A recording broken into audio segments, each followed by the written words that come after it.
नमस्कार, यो हो समाचारमा स्वागत छ। म दिपेश घिमिरे। म कुलचन्द्र विष्ट। सुरुमा अहिलेसम्मका प्रमुख समाचार।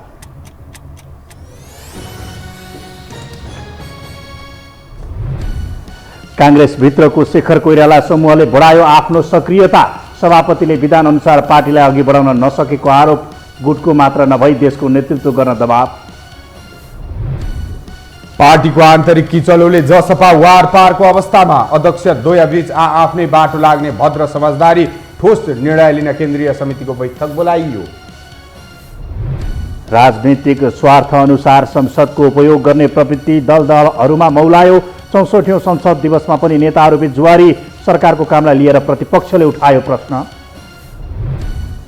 राजनीतिक दलले बढाए निर्वाचन लक्षित गतिविधि। वाम एकताका लागि ओलीलाई वामदेवको आग्रह। साउनभित्र विद्युतीय मेसिन उपलब्ध गराउन आयोगको ताकेता। र सर्वोच्चले बहुमत परीक्षणको आदेश दिए लगतै भारतको महाराष्ट्र प्रदेशका मुख्यमन्त्रीले दिए राजीनामा। शिवसेनालाई धक्का। नयाँ सरकार गठनको गृह कार्य सुरु।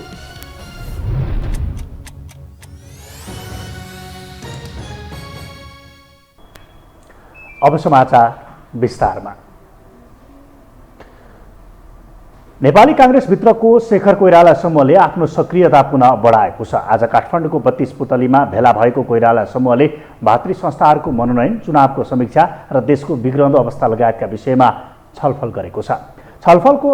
छलफलले सभापति देउवाले गुटको नभई देशको नेतृत्व गर्नुपर्नेमा निष्कर्ष निकालेको कांग्रेस नेता चन्द्र भण्डारीले जानकारी दिनुभयो। 6 महिनाभित्र देउवाले विधान अनुसारका काम नगरेको तथा सिङ्गो नेतृत्व गर्न नसकेको कोइराला समूहको आरोप छ। आजको भेलामा कोइराला सहित महामन्त्री गगन थापा, नेताहरू बलबहादुर केसी, चन्द्र भण्डारी, देलेन्द्र बडु लगायतका केन्द्रीय सदस्यहरू सहभागी थिए।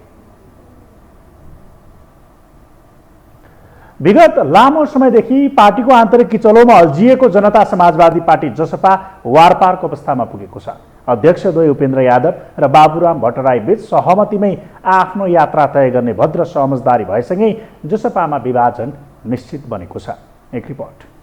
लामो समयदेखि पार्टीभित्रको आन्तरिक विवाद ढाकछोप गर्दै आएको जनता समाजवादी पार्टीको विवाद अन्ततः छताछुल्ल भएको छ।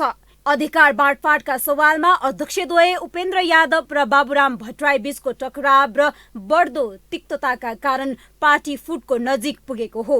पेलेरै जाने यादवको रणनीति र दबिएर बस्न नचाहने भट्टराईको स्वभावका कारण पार्टी वारपारको अवस्थामा पुगेको छ। बुधबार दुई नेताबीच 1-to-1 वार्तापछि भद्र सहमति नै गरेर यादव र भट्टराईले फरक बाटो रोज्ने भएका छन्। वैकल्पिक राजनीतिक शक्ति निर्माण गर्ने भन्दै एकीकरणपछि बनेको जनता समाजवादी पार्टी अहिले अध्यक्षद्वयको अन्तर्द्वन्द्वका कारण छिन्न भिन्न उन्मुख छ। एउटा अग्रगामी विचारधार, एउटा चाहिँ यथास्थितिवादमा रमाएर त्यहीँभित्र रुमालिएर चाहिँ अब सत्ता र शक्तिको वरिपरि घुमिरहने एउटा चिन्तन देखियो। उत्पीडित जनताको नाममा फेरि परिवार र चाहिँ नातावादमा गाँसिरहने अग्रगामी र यथास्थितिवादी बीचको चाहिँ तालमेल नमिलिसकिसकेपछि चाहिँ जनता समाजवादी फुटको सङ्घारमा पुगेको छ। मधेस आन्दोलनबाट उदाएका उपेन्द्र यादव र माओवादी जनयुद्धबाट स्थापित भएका डाक्टर बाबुराम भट्टराईले 2077 वैशाखमा गैर कम्युनिस्ट समाजवादी पार्टी नेपाल पार्टी घोषणा गरेका थिए। संघीयता, सुशासन, समृद्धि र समाजवादको नारा सहित सुरु भएको उनीहरूको सहयात्रा 2 वर्ष पनि टिक्न सकेन। स्वार्थ मिलेसम्म मिल्ने नत्र छुट्टिने प्रवृत्ति नेपाली राजनीतिक दलहरूको पुरानै रोग बनेको छ। बाबुराम भट्टराईको पार्टीभित्रको अहिलेको एउटा कारबाही प्रक्रिया वा जुन श्रृङ्खला छ, यो सबै कुरालाई हेर्दा नेपालका राजनीतिक दलहरू खास गरी सङ्घर्ष गर्नका निम्ति, नेपालमा सिस्टम परिवर्तन गर्नका निम्ति, प्रजातन्त्र ल्याउनका निम्ति, गणतन्त्र ल्याउनका निम्ति नेपालका राजनीतिक दलहरू परिपक्व देखिए। तर सत्ता सञ्चालनका निम्ति चाहिँ सत्ताका निम्ति असाध्यै ठुलो पार्टीभित्र र अन्तरपार्टी र पार्टी बाहिर पनि असाध्यै ठुलो उहाँहरूका बीचमा एउटा घोषपेच, उहाँहरूका बीचमा तपाईँको सत्ता प्राप्तिका निम्ति जुनसुकै पनि शब्दकोशमै नभएका कामहरू पनि गर्न उहाँहरू तयार देखिने भयो। सत्ता र स्वार्थकै लागि जुट र फुट नेपाली राजनीतिक दलको विशेषता नै बनेको छ। सत्ता र स्वार्थ मिले राजनीतिक दल जुनसुकै बेला जो कोहीसँग मिल्न पछि पर्दैनन्। विचार र सिद्धान्त नमिले पनि सत्ता स्वार्थ मिलेकै कारण पार्टी एकीकरण भएका कैयौं उदाहरण छन्। यो रोग पुरानो राजनीतिक दलहरूमा त छँदैछ। आफूलाई वैकल्पिक शक्ति भन्ने दलहरू अझ अग्रभागमा छन्। मुलुकको व्यवस्था परिवर्तन भयो, नेताहरूको जीवनशैली परिवर्तन भए, तर नागरिकको दुःख र जनजीविका भने जिउका तिउ छन्। तर राजनीतिक दलहरू भने यी र यस्ता मुद्दालाई बेवास्ता गर्दै सत्ता स्वार्थमै रमाइरहेका छन्। यो हो टेलिभिजनका लागि क्यामेरामा विमल चौहानका साथमा निम्लेकी शर्पा, काठमाडौँ। जनता समाजवादी पार्टी जसपाले केन्द्रीय कार्यसमितिको बैठक बोलाएको छ। बैठक वीरगञ्जमा बस्ने गरी असार 27 गतिका लागि बोलाइएको केन्द्रीय कार्यालयले जनाएको छ। बैठक 2 दिनसम्म चल्नेछ। पार्टीभित्रको विवाद चुलिएपछि केन्द्रीय कार्यसमिति बैठक बोलाइएको हो। पार्टी अध्यक्ष उपेन्द्र यादवले हालै सरकारबाट मन्त्री फिर्ता बोलाउने निर्णय गर्नुभएको थियो भने सो निर्णयप्रति बाबुराम भट्टराई खेमाका नेताहरूले विरोध जनाएका थिए। यही बीचमा जसपाको केन्द्रीय कार्यसमिति बैठक बोलाइएको हो। अब बाँकी समाचार। 64औं संसद दिवसको अवसर पारेर आयोजना गरिएको कार्यक्रममा समेत सत्तापक्ष र प्रतिपक्ष बीच जुहारी चलेको छ। बजेट अधिवेशनदेखि नै अर्थमन्त्रीको खेदो खनिरहेको प्रमुख प्रतिपक्ष एमाले यस कार्यक्रममा पनि प्रधानमन्त्री मार्फत दबाब दिएको छ। एक रिपोर्ट। 64औं संसद दिवसको अवसरमा आयोजित कार्यक्रममा अधिकांश शीर्षस्थ नेताहरू सहभागी भए। सो कार्यक्रममा संसदलाई कसरी मर्यादित बनाउने भन्ने भन्दा पनि सत्ता पक्ष र प्रतिपक्ष एक अर्कालाई आरोप प्रत्यारोप गर्नमै व्यस्त देखिए। संसद भवन नयाँ बानेश्वरमा आयोजित कार्यक्रममा प्रमुख प्रतिपक्षी दल नेकपा एमालेका संसदीय दलका उपनेता सुभाष नेम्बाङले अर्थमन्त्री जनार्दन शर्माले बजेट निर्माणमा अनधिकृत मान्छे सामेल गराएको भन्ने विषयमा तत्कालीन छानबिन गरी सत्य तथ्य बाहिर ल्याउन प्रधानमन्त्री शेरबहादुर देउवालाई दबाब दिए। पूर्व सभामुख समेत रहेका उपनेता नेम्बाङले आफ्नो पार्टीले संसदमा सो कुरा उठाएपछि अर्थ मन्त्रालयको फुटेज हेरेर भए पनि त्यो तथ्य बाहिर ल्याउन प्रधानमन्त्री देउवालाई दबाब दिएका हुन्। प्रधानमन्त्रीजीले सभामुखजीले एकजना प्रमुख प्रतिपक्षको प्रतिनिधि राख्नुहोस्, 3 जनाले बालटारमै बसेर अथवा प्रधानमन्त्री कार्यालयमा बसेर अर्थ मन्त्रालयको फुटेज हेरिदिनुहोस् न 24 घण्टाको। त्यो फुटेज हेर्नुहोस्, तपाईँहरूले फुटेज हेरेर ल त्यहाँ त तपाईँहरूले भनेको जस्तो त देखिएन त भनिदिनुहोस्, त्यही मान्छौँ। सत्तामा सामेल एकीकृत समाजवादीका सम्मानित नेता झलनाथ खनालले 2/3 बहुमत प्राप्त केपी ओली नेतृत्वको सरकारले अपेक्षा अनुसार काम गर्न नसक्दा जनतामा निराशा छाएको दावी गरे। खनालले मुलुकलाई समृद्ध बनाउन समाजवादी नीति तथा कार्यक्रम आवश्यक रहेको उल्लेख गर्दै त्यसका लागि गहन छलफल चलाइदिन पूर्व सांसद मञ्च नेपाललाई आग्रह समेत गरे। संविधानले समाजवादी बाटोतिर जान निर्देश गरे पनि सरकार र राजनीतिक दलहरूले सोही अनुसारको नीति तथा कार्यक्रम ल्याउन नसकेको उनको निष्कर्ष थियो। उनले ओली नेतृत्वको तत्कालीन नेकपाको सरकारले समृद्धिको खोक्रो नारा लगाए पनि त्यसका लागि आवश्यक नीति तथा कार्यक्रम ल्याउन नसकेको बताए। अब यो 2/3 बहुमतको सरकारले गर्ला भन्ने आम जनताले आशा गरे, तर माछो माछो माछो माछो भ्यागुतो भयो। यही पनि भयो, एउटा उद्योग पनि बन्यो, अगाडि बढे, अनि जनतामा निराशा छाप्न थाल्यो। गरिबी उन्मूलन होला भन्ने आशा थियो, त्यो पनि खास केही भएन। अनि त्यसरी नै यो निरक्षरता उन्मूलन गर्ने काम त पक्कै अगाडि बढ्ला भन्ने थियो, त्यो पनि राम्ररी भएन। यता कांग्रेस नेता रामचन्द्र पौडेलले अरबौंको आर्थिक चलखेल गरेर सरकारले नेपाल आयल निगमलाई पनि व्यापारीको हातमा दिने तयारी गरिरहेको गम्भीर आरोप लगाएका छन्। नेता पौडेलले आफ्नै पार्टी नेतृत्वको सरकारलाई यस्तो आरोप लगाएपछि सत्ता गठबन्धनमाथि नै प्रश्न उब्जिएको छ। उनले प्रधानमन्त्री शेरबहादुर देउवालाई आफूले आयल निगम व्यापारीलाई दिन लागेको हो भनेर प्रश्न गर्न चाहेको उल्लेख गर्दै वरिष्ठ नेता पौडेलले यो विषयलाई सञ्चार माध्यमहरूले अघि ल्याउनु पर्ने बताए। आज पनि फेरि सुन्दैछु, म प्रधानमन्त्रीजी पनि भदैमा बोल्न मन लागेको थियो। मेरो कुरा कानुन मन्त्रीले अथवा तपाईँ मिडियाहरूले कोही मिडिया त गइहाल्नु, ठुल्ठुला भव्य अनुवाद बिचिसकेपछि पुगिहाल्यो, कोही त बाँकी हुनुहुन्छ होइन। अब कमसेकम तपाईँहरूको माध्यमबाट कमसेकम मेरो कुरा जाओस्। अहिले पनि म फेरि सुन्दैछु, आयल निगमलाई पनि यो यस्तै चाहिने उसमा व्यापारीको हातमा दिने चलखेल हुन भइरहेका छन् र तपाईँहरूलाई म सुनाउन चाहन्छु, यो चलखेलहरू जो हुन्छ नि, यो चलखेलको पछाडि करोडको कुरा छैन, अरबौँका कुरा छन्। कार्यक्रममा आरोप प्रत्यारोप र असन्तुष्टि सँगै नेताहरूले विभिन्न राष्ट्रिय मुद्दामा सरकारको ध्यानाकर्षण समेत गराएका थिए। यस्तै 70 वर्ष सङ्घर्ष गरेर टुङ्गो लगाएको सङ्घीय लोकतान्त्रिक गणतान्त्रिक शासन व्यवस्थाको विकल्प दलहरूले खोज्न नमिल्ने कतिपय नेताहरूको जोड थियो। आज संसद दिवस मनाइएको छ। संसदको पहिलो बैठक बसेको दिनको सम्झनामा हरेक वर्ष संसद दिवस मनाउने गरिन्छ। तर पछिल्लो समय संसदीय व्यवस्थाको सर्वोच्च थलो संसदको अवज्ञा गर्ने तथा राजनीतिक स्वार्थमा प्रयोग गर्ने क्रम बढेको छ। एक रिपोर्ट। जब आफू सत्ताबाट बाहिरिन्छु भन्ने लाग्यो, तत्कालीन प्रधानमन्त्री केपी शर्मा ओलीले संसद विघटन गरे। दुई चोटि संसद विघटन गरेका ओलीको रिस यतिकैमा सेलाएन। आफूले कारबाही गरेका सांसदलाई सभामुख अग्नि सापकोटाले जोगाएको तथा एमाले फुटाउने काम गरेको भन्दै उनको पार्टीले संसद अवरोधमा रेकर्ड नै राख्यो। एकातर्फ संसद नै देख्न नसक्ने, अर्कातर्फ अदालतले बिउताइदिएको संसद पनि अवरोध गर्ने काम एमाले गर्यो। स्थानीय तहको नतिजाले साइजमा ल्याइदिएपछि 9 महिने संसद अवरोध खोलेको एमाले न अवरोधको औचित्य पुष्टि गर्न सक्यो, न संसद खोल्नुको नै। यता कोही सांसदको कारबाहीको सूचना केही घण्टामै टाँस गरेका सभामुख सापकोटाले एमाले सांसदको विषयमा समय लगाउनु पनि संयोगका रूपमा मात्र हेर्न सकिँदैन। एमसीसीका विषयमा सभामुखले लिएको अडान पनि राजनीतिक स्वार्थ केन्द्रित बढी देखिएको थियो।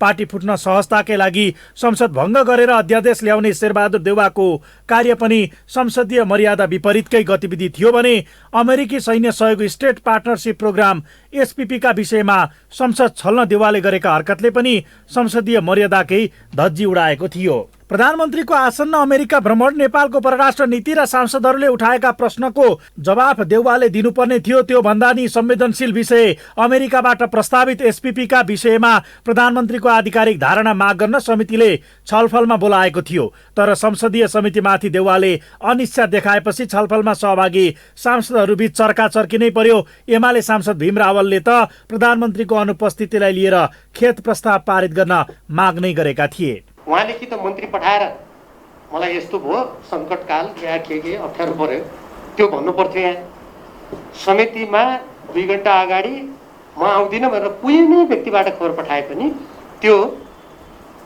उहाँलाई यस्तो अब उपरान्त हाम्रो अभ्यासमा यो उचित भएन भनेर ध्यानाकर्षण गराउनै पर्छ। यो भोलिको लागि पनि कुनै पनि प्रधानमन्त्रीले समितिलाई अवज्ञा गर्ने, समितिको यस्तो संवेदनशील कुरा छ, देश सैनिक गठबन्धनमा जाने कुरा ठट्टा हो। प्रधानमन्त्रीको अनुपस्थिति लोकतन्त्र र संसदीय प्रणाली प्रतिकूल भएको भन्दै एमाले सांसद ईश्वर पोखरेलले निर्णयको खेसरा तयार पारे। समिति सभापतिले त्यही निर्णय मस्यौदा गर्न पठाएपछि काङ्ग्रेस र एमाले सांसदबीच विवाद सुरु भएको थियो। हुन पनि ओली प्रधानमन्त्री हुँदा 3 वर्ष समितिमा उपस्थित गराउन नसक्नेले देउवालाई प्रश्न गर्ने नैतिकता पनि थिएन। संसदको निकम्मापन निलम्बित प्रधान न्यायाधीश चोलेन्द्र शमशेर जवराको महाभियोग प्रस्तावको विषयमा सत्ता घटकले देखाएको व्यवहारमा समेत छर्लङ्ग भएको छ। यही बीचमा नेपाली काङ्ग्रेसका वरिष्ठ नेता रामचन्द्र पौडेलले संसद निरङ्कुश सत्ता चलाउन चाहनेको आँखाको कसिङ्गर हुने गरेको बताएका छन्। संसद जनताको घाँटीमा अड्केको बाँडीलाई व्यक्त गर्ने माध्यम भए पनि हुकुमी शासन चलाउनेहरूलाई संसद मन नपर्ने उनको भनाइ छ। मुलुकको संसदीय प्रणाली हामी भनिरहेका छौँ, यसैमाथि पनि खेलबाज। म के भन्न चाहन्छु यसमा पनि भनेदेखि हेर्नुहोस्, 70 वर्ष लगाएर हामीले यो संसद ल्याएको हो, यो व्यवस्था ल्याएको हो, यो संविधान ल्याएको हो। 70 वर्ष लडेर यो देशमा एउटा व्यवस्थाको टुङ्गो बल्ल लागेको छ।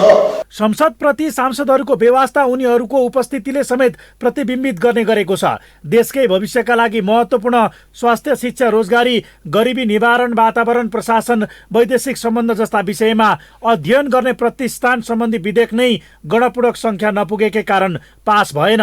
यसरी जननिर्वाचित प्रतिनिधि सभालाई उपेक्षा गर्नेमा प्रधानमन्त्री शेरबहादुर देउवा र प्रमुख प्रतिपक्षी दल एमालेका अध्यक्ष केपी शर्मा ओली सबैभन्दा अगाडि छन्। जनजीविकाका सवाल उठाइने थलो उनीहरूका लागि केवल भत्ता पचाउने माध्यम मात्र बनेको छ, जसलाई उनीहरू अन्तर्राष्ट्रिय ब्याजकै रूपमा अर्थ्याउन पछि पर्दैनन्। माननीय ज्यूहरूको पनि अब विभिन्न ठाउँमा कार्यक्रमहरू हुन्छ है, मिटिङहरू हुन्छ, अब त्यता पनि जानै पर्ने हुन्छ। अब तपाईँलाई थाहा छँदैछ, जस्तो तपाईँले भन्नुभयो नि, अब एक ठाउँमा नजाँदा अब त्यहाँबाट पनि गाली पाइने, गाली खाइने होइन। अब मान्यज्यूहरूले भन्नुभयो, आउनु भएन। त्यस कारणले गर्दाखेरि अब अरू जसले कार्यक्रम गर्नुहुन्छ, अब यो संसद चलिरहेको बेलामा अब कार्यक्रमै गर्नु हुँदैन भनेर पनि भन्न सकिँदैन होइन।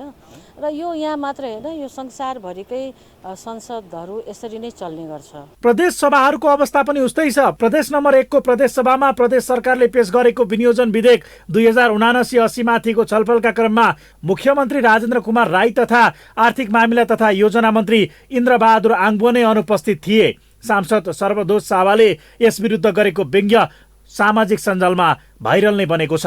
उता गण्डकी र कर्णाली प्रदेश सभा पनि अवरोधकै अवस्थामा रहेको छ, जसले जनप्रतिनिधिको थलोमाथि सत्ता, राजनीतिक दल र नेताहरूको बुझाइ प्रष्ट पारिरहँदा नेपालको 6 दशक लामो संसदीय इतिहासमा पनि संसद अवरोध, तोडफोड र मारपिटका घटनाहरूको रेकर्ड नै बनेको छ। 2048 सालपछि निर्वाचित प्रतिनिधि सभाका कैयौं बैठकमा माइक फोड्ने, कुर्सी टेबल भाँच्नेदेखि सभामुख उपसभामुख माथि नै जाई लाग्ने सम्मका घटना भएका उदाहरणहरू समेत छन्।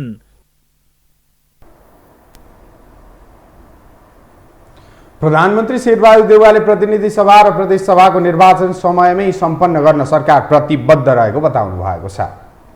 प्रधानमन्त्री देउवाले स्थानीय तहको निर्वाचन स्वच्छ, निष्पक्ष र भयरहित रूपमा सम्पन्न भएको उल्लेख गर्दै अब प्रतिनिधि सभा र प्रदेश सभाको निर्वाचनपछि समयमै सम्पन्न गराउन सरकार प्रतिबद्ध रहेको बताउनु भएको हो। उहाँले राष्ट्रको सर्वोपरि हितलाई केन्द्रमा राखेर काम गर्न पनि सबै पक्षलाई आह्वान गर्नुभयो। सङ्घीय लोकतान्त्रिक गणतन्त्रलाई मजबुत बनाउन आवधिक निर्वाचनको महत्त्वपूर्ण भूमिका निर्वाह गर्ने उल्लेख गर्दै प्रधानमन्त्री देउवाले मुलुकलाई विकसित र समुन्नत राष्ट्रको रूपमा अघि बढाउन सबैले मिलेर काम गर्नुपर्ने आवश्यकता समेत औँल्याउनुभयो।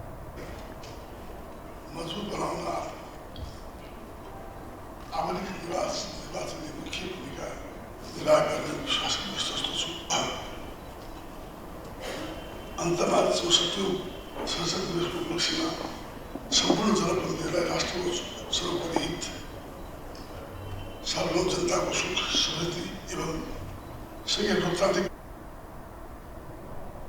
प्रधानमन्त्री देउवाले मुलुक दिगो शान्ति र विकासको गतिमा अघि बढिरहेको उल्लेख गर्दै यसलाई सार्थक बनाउन पूर्व सांसदहरूको अनुभव उपयोगी हुने धारणा समेत राख्नुभयो। हामीसँग समाचार बाँकी नै छन्, अहिलेलाई विश्राम।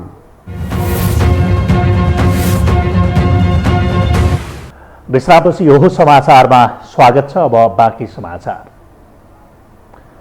नेकपा एकता राष्ट्रिय अभियानका संयोजक वामदेव गौतमले नेकपा एमालेका अध्यक्ष केपी ओलीलाई निर्वाचन अघि वाम तालमेल गर्न प्रस्ताव गर्नुभएको छ। गौतमले आज बिहान ओलीसँगको भेटमा आसन्न दुवै तहको निर्वाचनमा कम्युनिस्ट शक्तिहरू मिलेर लड्नुपर्ने प्रस्ताव गर्नुभएको हो। गौतमले माओवादी केन्द्रका अध्यक्ष पुष्पकमल दाहाल र एकीकृत समाजवादीका अध्यक्ष माधव कुमार नेपाल समेत निर्वाचनमा वाम गठबन्धन गरेर जान तयार रहेको बताउनु भएको थियो। ओलीले प्रचण्ड र नेपाल सुध्रेर आए वाम एकता हुन सक्ने बताउनु भएको थियो। निर्वाचन आयोगले आसन्न संसदीय निर्वाचनमा मतदानका लागि विद्युतीय मेसिन प्रयोग गर्ने भए साउनभित्र उपलब्ध गराउन सरकारलाई आग्रह गरेको छ। आयोगले गृह मन्त्रालय मार्फत मन्त्री परिषदमा पेश गर्दै आगामी संसदीय निर्वाचनमा प्रयोग गर्ने भए आफूहरूले भने जस्तो मेसिन साउनभित्र उपलब्ध गराइदिन आग्रह गरेको हो। आयोगले विद्युतीय मतदानका विषयमा अध्ययन गर्न एक अध्ययन समिति बनाएको थियो। उक्त समितिले सुझावसहितको प्रतिवेदन निर्णय गर्न र कार्यान्वयनका लागि गृह मन्त्रालय मार्फत मन्त्री परिषदमा पठाएको हो। संविधानको रक्षा, राजनीतिक स्थिरता र समृद्धिको नारा दिएर गठबन्धन गरेका दलहरू अहिले सरकारको नेतृत्व गरिरहेका छन्। तर परिवर्तनको आशा गरिएकाहरू नै सत्ता स्वार्थमा लिप्त हुँदा न त मुलुकले राजनीतिक स्थिरता पायो न त समृद्धि नै। मन्त्रीमण्डल फेरबदलको श्रृङ्खला र म्यादी मन्त्री नियुक्तिको प्रवृत्ति यसको गतिलो उदाहरण हो। एक रिपोर्ट। बहुमत सहित 5 वर्षका लागि सरकार सञ्चालन गर्ने म्यान्डेट दिएर पठाएका तत्कालीन प्रधानमन्त्री केपी शर्मा ओलीले 3 वर्ष पनि सरकार सञ्चालन गर्न सकेनन्। पार्टीभित्रको आन्तरिक कलहका कारण संसद विघटन गर्दै चुनावमा जाने घोषणा गरे। ओलीको उक्त निर्णयलाई सर्वोच्च अदालतले उल्टाइदियो। 5 वर्षका लागि जनताले अस्वीकृत गरेर प्रतिपक्षमा थन्किएको काङ्ग्रेस सभापति शेरबहादुर देउबा अदालतको परमादेशपछि मुलुकको नेतृत्वमा पुगे। अदालतको निर्णयसँगै संविधान, लोकतन्त्र र स्थायित्व कायम भएको भन्दै जितको हर्ष बढाइसहित सत्ताको बागडोर सम्हालिरहेको देउबा नेतृत्वको गठबन्धन सरकार नै यति बेला जनताको चाहना अनुसार काम गर्न नसक्दा आलोचित भइरहेको छ। 2078 असार 29 गते प्रधानमन्त्री बनेका देउबाले 1 वर्ष नबित्दै 5औं पटक मन्त्रीमण्डल विस्तार गर्न भ्याएका छन्। छिटो छिटो मन्त्री फेरेर पदको भागबण्डा मिलाए पनि जनताको पक्षमा काम हुन नसकेको भन्दै यस कदमको चौतर्फी विरोध भएको छ। सरल भाषा बुझ्ने भाषा भन्ने हो भने गर्न चाहेर पनि गर्न नसक्ने भनेको पुँजी, निश्चित तोकिएका बजेट छन्, त्यो सीमाभित्र रहेर गर्नुपर्ने हुन्छ। तपाईँ कपडा पसलमा गएर चाहिँ नि राम्रा कोटका कपडा देखाउँदै पनि तपाईँले 1000 रुपियाँ मिटरको कपडा, 700 रुपियाँ मिटरको कपडाको कोट हाल्नुपर्छ, जबकि दोकानदारले तपाईँलाई 5000, 10000, 15000 मिटर कपडा पनि देखाउँछ। त्यसको सीमितताले गर्दाखेरि हामी त्यो लिन्छौँ।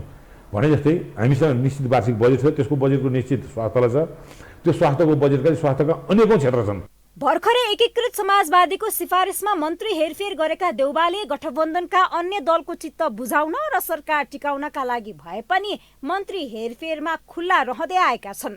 नेताहरू मन्त्री बन्न पाएकोमा मक्ख मात्र छैनन्, भाषणमै भए पनि केही गर्ने जोस जाँगर र बाचा बन्धन गर्नमै व्यस्त छन्। मुलुकलाई धेरै इमानदारीपूर्वक योगदान गरौँ, मुलुक अगाडि जान सक्छ। नभए मलाई त के लाग्दैछ भने यदि कुनै पनि व्यक्तिले स्ट्रङ कमिटमेन्ट नगर्नसम्म मुलुक चाहिँ बन्दैन। मुलुकका लागि नभई मन्त्री बन्नकै लागि मरिहत्ते गर्नेहरूको सूची लामो छ। पार्टी जेसुकै होस्, देशको आवश्यकता जेसुकै होस्, सबैलाई मन्त्रीको सूचीमा अटाउनु छ।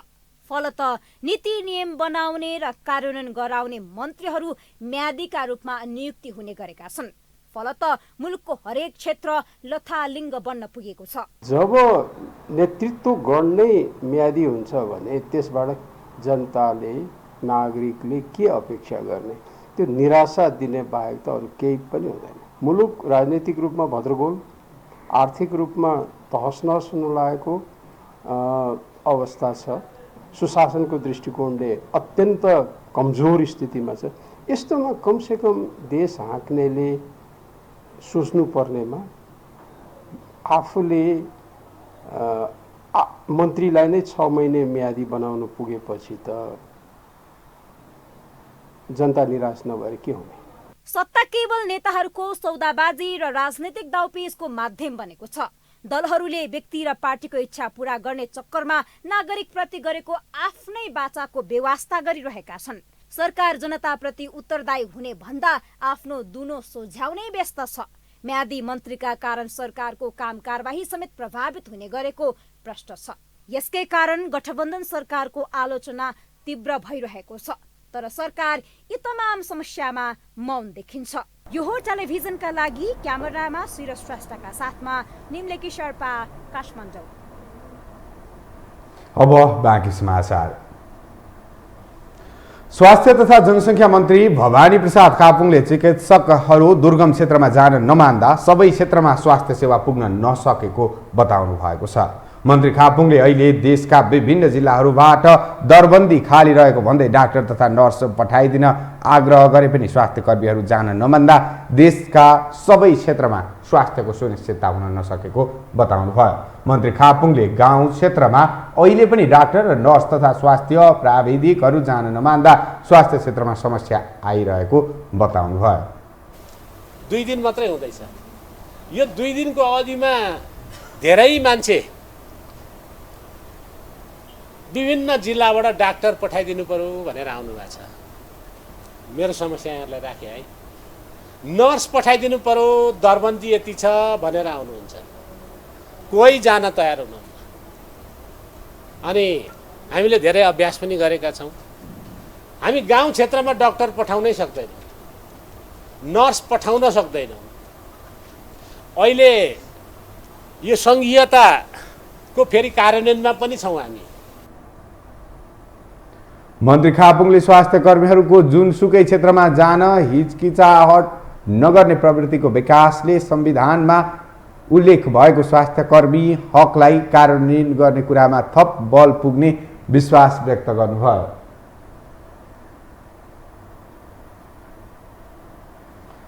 जलवायु परिवर्तन र विपद व्यवस्थापनमा कार्यरत विभिन्न अन्तर्राष्ट्रिय गैर सरकारी संस्थाका प्रतिनिधि सम्मिलित पूर्व सूचना सम्बन्धी विषयगत समिति गठन भएको छ। मनसुन सुरु भइसकेको र वर्षाको समयमा विभिन्न किसिमका प्राकृतिक विपदका घटनाहरू हुने भएकाले जोखिम न्यूनीकरणका लागि बेलैमा पूर्व सूचना दिने उद्देश्यसहित 15 सदस्यीय टास्क फोर्स गठन गरिएको हो। प्रभावमा आधारित पूर्व सूचना प्रणालीले प्राकृतिक विपत्ति जन्य घटनाबाट पुग्ने भौतिक तथा मानवीय क्षतिलाई न्यूनीकरण र जनधनको सुरक्षामा सहयोग पुर्याउने उद्देश्यका साथ पूर्व सूचनाको विषयगत समिति गठन भएको जलवायु तथा विपद विज्ञ डाक्टर धर्म उप्रेतीले जानकारी दिनुभयो।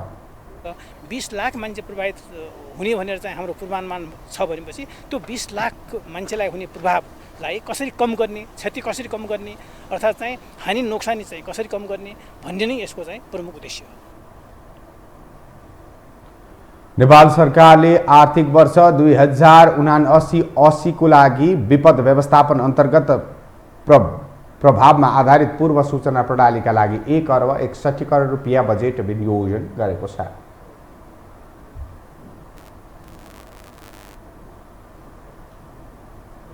अब पालो आर्थिक समाचारको।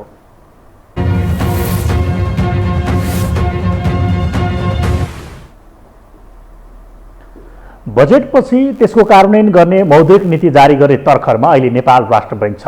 अर्थतन्त्रका सूचक नकारात्मक भएका बेला आउने लागेको मौद्रिक नीतिले केही राहत दिने अपेक्षा गरिएको छ। एक रिपोर्ट। नेपाल राष्ट्र बैंक यति बेला आगामी आर्थिक वर्ष 2079-80 को मौद्रिक नीतिको तीव्र तयारीमा छ। चालु आर्थिक वर्ष सकिन 2 साता मात्रै बाँकी छ।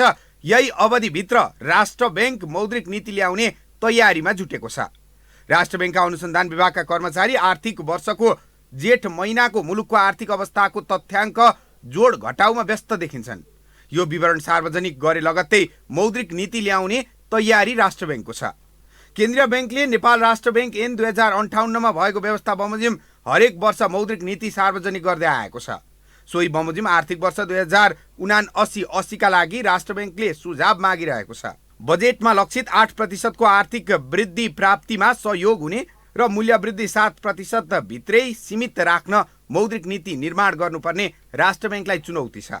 गत आर्थिक वर्षको तुलनामा चालु आर्थिक वर्षमा नेपालको अर्थतन्त्रको अधिकांश सूचकहरू खस्किएको अवस्था छ। निरन्तरको बढ्दो शोधानान्तर घाटा र व्यापार घाटा, उच्च दरले घटिरहेको विदेशी मुद्रा सञ्चिति, बढ्न नसकेको रेमिटेन्स आप्रवाह लगायत कारण अर्थतन्त्र सङ्कट उन्मुख अवस्थामा छ। यस्तो अप्ठ्यारो अवस्थामा रहेको अर्थतन्त्रमा वित्तीय स्थायित्व र मूल्य वृद्धि नियन्त्रणमा राख्नुपर्ने कडा चुनौती समेत राष्ट्र बैंकमा छ। विश्व अर्थतन्त्र छुट्टै खालको चापमा छ। यहाँहरू सबैले फेस गरिराख्नु भएको छ, देखिराख्नु भएको छ। कोभिड पछाडि रुस युक्रेनको युद्ध, त्यस पछाडि आएर यो सर्टेजको इकोनोमी, सर्टेजको फलस्वरूप यो प्राइस अर्थात् इन्फ्लेसनको प्रेसर, यो ग्लोबल यति बेलाको महिनामा रहेको छ। यो चुनौती संसारभरिका सबै मुलुकले फेस गरिराख्नु परेको छ।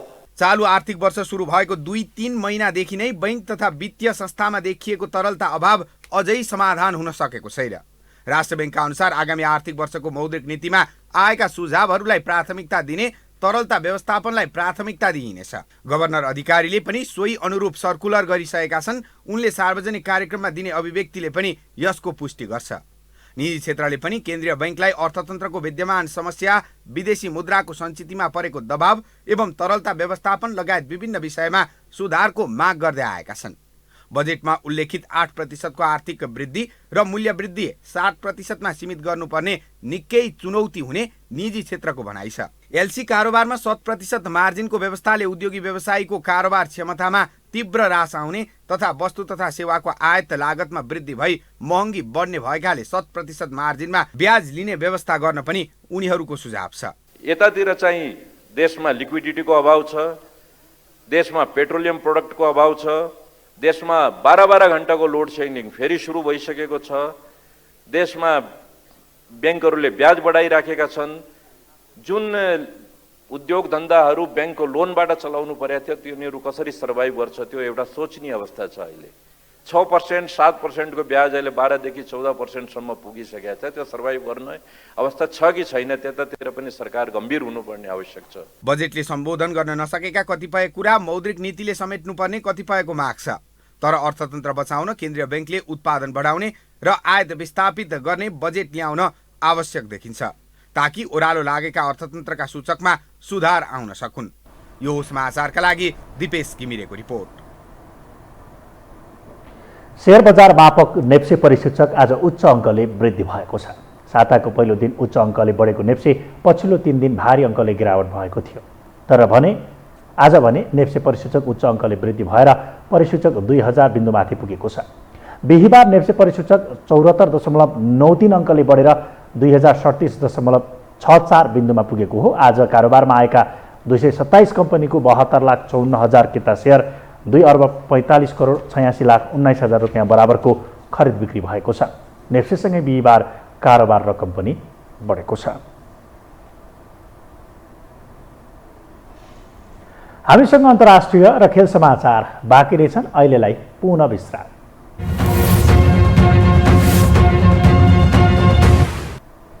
विश्रामपछि स्वागत छ। अब पालो अन्तर्राष्ट्रिय समाचारको।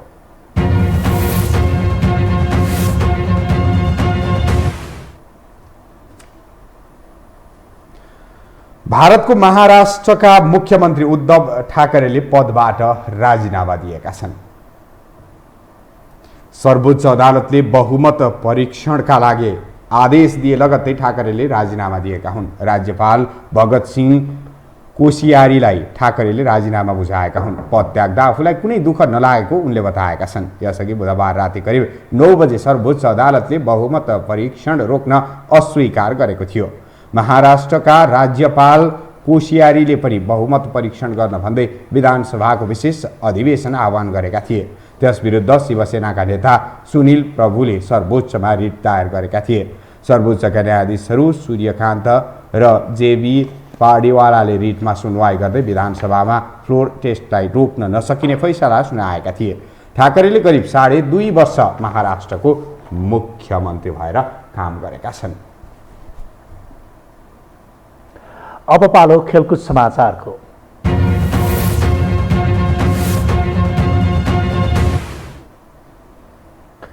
नेपालले महिला साफ च्याम्पियनसिप नेपालमा आयोजना गर्न दक्षिण एसियाली फुटबल महासङ्घ साफको कङ्ग्रेसमा औपचारिक प्रस्ताव गर्ने भएको छ। बङ्गलादेशको ढाकामा शनिबार हुने साफको कङ्ग्रेसमा नेपालले महिला साफ आयोजनाका लागि प्रस्ताव गर्ने भएको हो। यसअघि नेपालले 5औं संस्करणको महिला साफ आयोजना गरेको थियो। विराटनगरमा आयोजना भएको साफको उपाधि भारतले जितेको थियो भने नेपाल फाइनलमा भारतसँग पराजित भएको थियो। खेलकुद समाचारसँगै हामी यो समाचारको अन्त्यमा छौँ। बिदा हुनु अघि प्रमुख समाचार पुनः एकपटक।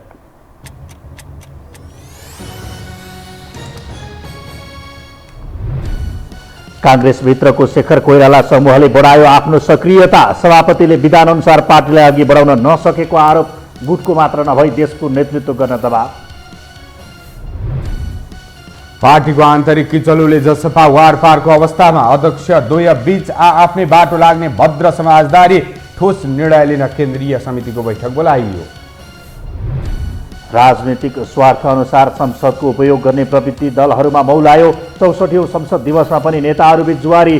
सरकारको कामलाई लिएर प्रतिपक्षले उठायो प्रश्न। राजनीतिक दलहरूले बढाए निर्वाचन लक्षित गतिविधि। वाम एकताका लागि ओलीलाई वामदेवको आग्रह। साउनभित्र विद्युतीय मेसिन उपलब्ध गराउन आयोगको ताकेता। र सर्वोच्चले बहुमत परीक्षणको आदेश दिए लगत्तै भारतको महाराष्ट्रका मुख्यमन्त्रीले दिए राजीनामा। शिवसेनालाई धक्का। नयाँ सरकार गठनको गृह कार्य सुरु।